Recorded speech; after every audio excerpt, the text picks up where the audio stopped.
ओए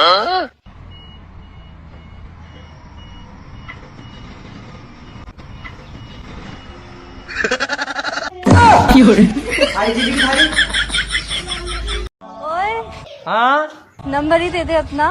तुझे तो नंबर की पड़ी है, मेरा तो फोन ही चोरी हो गया।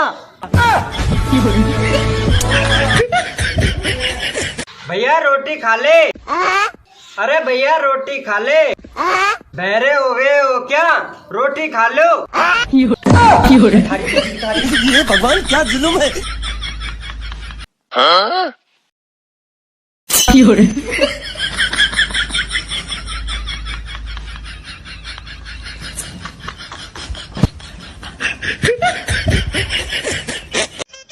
बॉयफ्रेंड से बात कर रही हो क्या?